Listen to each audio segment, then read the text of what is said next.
Good morning and good afternoon, ladies and gentlemen, and welcome to video 3 on forces in motion, our study of forces that affect automobiles and such, right? And this is part 3 of an 8-part series, so I highly encourage you to go back and rewatch or watch, if you haven't seen them already, videos 1 and 2. Now, in that first video, we kind of went over the basic forces that cars need to overcome. And then in the second video, we looked at controlling the forces, looking at things such as the difference between velocity and speed, and starting and stopping, and of course, turning the vehicle itself. So today we're going to look at fueling the motion and look really closely at transforming energy and the energy chain. Now, one of the objectives of this video series is not only relate concepts to the automobile, but relate the automobile into scientific concepts that you might see throughout the STEM world. So let's go ahead and continue. Mr. Cadle, look, dude, we're only in 6th grade. Why in the world are you talking to us about advanced concepts like the laws of thermodynamics? Well, it's really interesting. You see, I know it sounds like a complicated term, but I think we could present this in a way that we can understand for the 6th grade level. You see, this law explains something that is experienced every day. Albert Einstein even once said energy cannot be created or destroyed. It can only be changed from one form to another. In fact, that goes back to even something else that Sir Isaac Newton said with his law of energy, all right, and laws of motion, right? So let's go ahead and think about something else for just a moment. Your phone and your phone battery. You see, when it runs out of juice, or if it will, it dies, where did the energy go? Well, it didn't just disappear into nothing. Some of it became light from your screen, some of it became sound through your speakers, and some of that became heat that you could actually feel as you use the phone and the phone gets warm. This energy is transferred into different forms, but the total amount of energy stayed the same. That's the first law in action. Energy is kind of like money in your bank account. You can't just make it appear out of nowhere. It doesn't just vanish. You can only move it around or change where it's at, right? You could deposit it, you could store it, or you could take it out and spend it, right? Now, scientists didn't always understand energy through this first law of thermodynamics. You see, back in 1851 and 1852, two brilliant dudes named William Thomson, who some might know as a person called Lord Kelvin, and William Rankine, started using the word energy to describe any kind of force working across all branches of science. Before them, scientists used all different sorts of different words for what we now simply call energy. They helped create a universal language that scientists could use to talk about these concepts no matter what field of science they were in. Here's where it gets really mind-blowing. In 1905, Albert Einstein took our understanding of energy to a completely new level with his theory of relativity. He showed us that energy and mass, the stuff that makes it matter, are actually two sides of the same coin. You might have heard about his famous equation, E equals mc squared. This told us even the smallest amount of mass contains an enormous amount of energy. The concept of energy that Einstein developed is what we still use in physics and physical science today. It's the foundation for everything from how stars shine to how we generate electricity.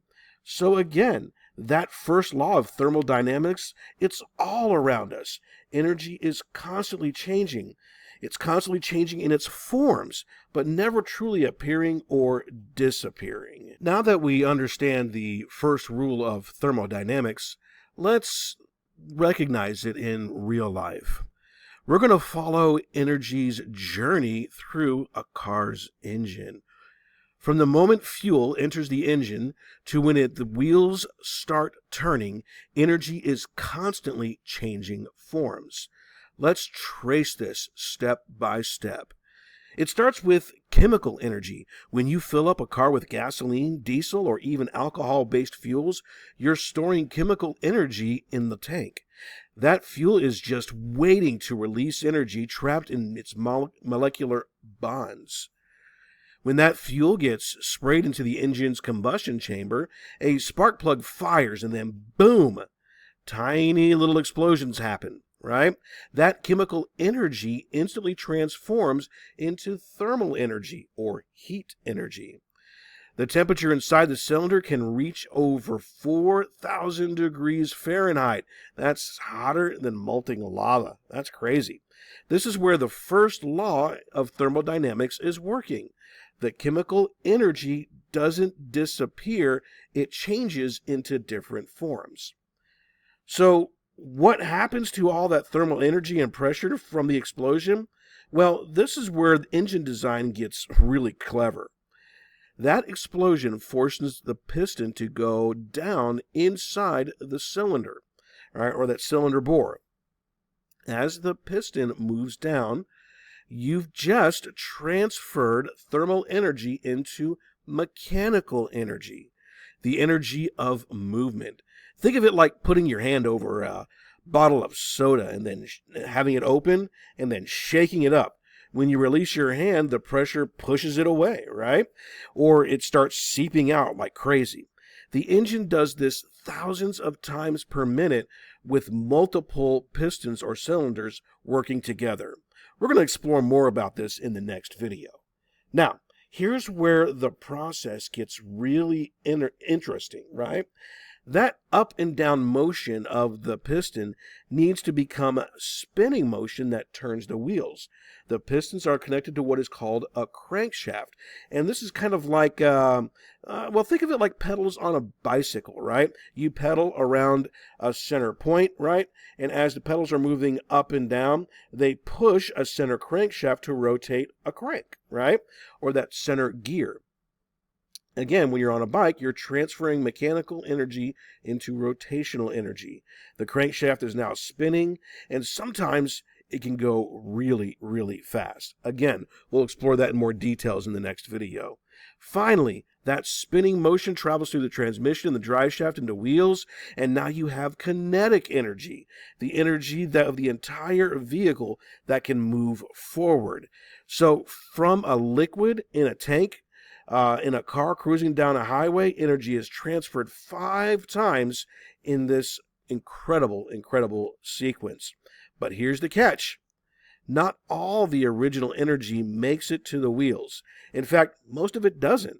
Where does it really go? Well, remember that energy cannot be created or destroyed, so it has to go somewhere, right? A lot of it escapes as heat through the engine and through the radiator and the exhaust system. That's why engines need cooling systems. Some energy is lost to friction, such as parts that rub together on each side. And that's why you need motor oil to reduce that friction and help prevent damage. And some energy even becomes sound, that rumbling, if you will, when the car is running.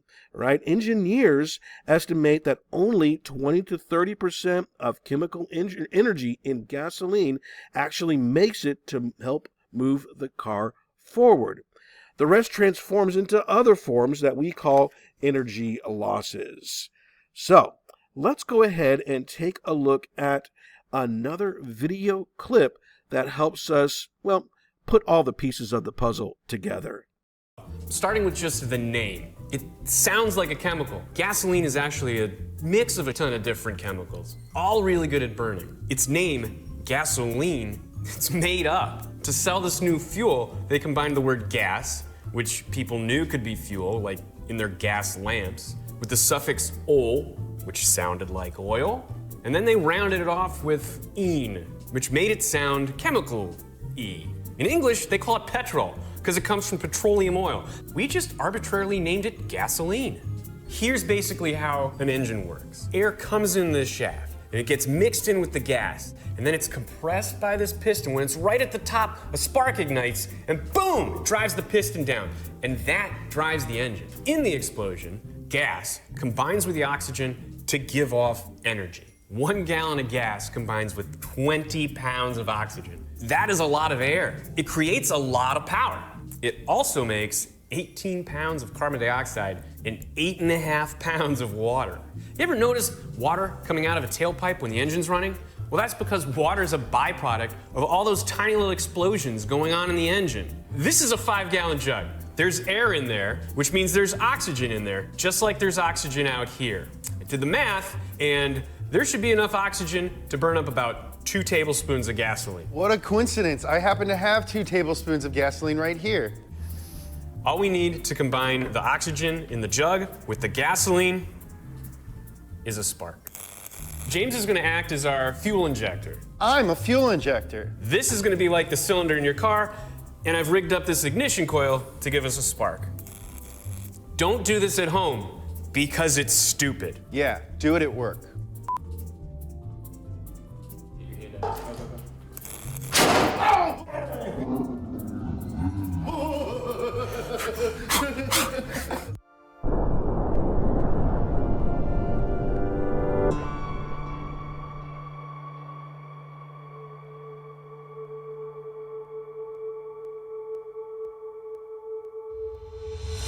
Woo! That was fun, huh? You guys see how scared James was? What happened to the jug is a little bit different than what happens in your engine. Because in your engine, the air's under compression. And compressing air makes for a different challenge. Air is a bunch of molecules all rubbing against each other. And when the air gets compressed, those molecules rub together more. And when they're rubbing together more, they generate heat. So more compression means more heat. In a hot engine, there's a chance that fuel will combust without a spark. And that's called engine pinging, or pre-ignition. And that's bad. If the explosion happens at the wrong time, you're not gonna get the performance you should. The piston and the combustion are working against each other, and you risk damaging your engine. Originally, they fixed it by adding lead to the fuel, because lead made the gas more stable at high temperatures. No more pinging. But we stopped doing that because putting lead in everything is dumb, and it hurts your brain. That's why all the gas at the pumps say unleaded. It's also why paint chips don't taste as good anymore. Guys, what are we doing? Gotta have my chips. What's with all these numbers on the pump? 87, 89, 91? Well, that's the octane rating. The higher the octane rating, the more resistant the gas is to pre-igniting. What the hell is an octane rating? Octane is a chemical like gas that's super resistant to spontaneous ignition. So we use it as a standard to measure gasoline. The octane rating, that's the number you see at the pump, is not how much octane is in the gas.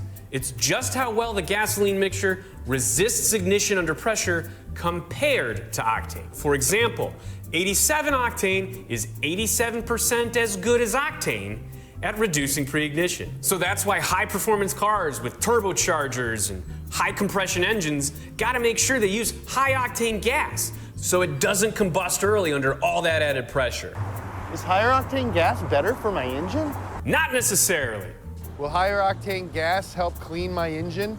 No! Higher octane gas will not ignite until it's supposed to. That's what it means. If you don't drive a car that needs higher octane gas, well, you're better off using 87 like the rest of us peasants. So it started as rotten, ancient bug juice, and we've refined petroleum into this miracle fuel that drives almost everything. So now you know a little bit more about gasoline, what it is, how it works, and what all that stuff at the pump means.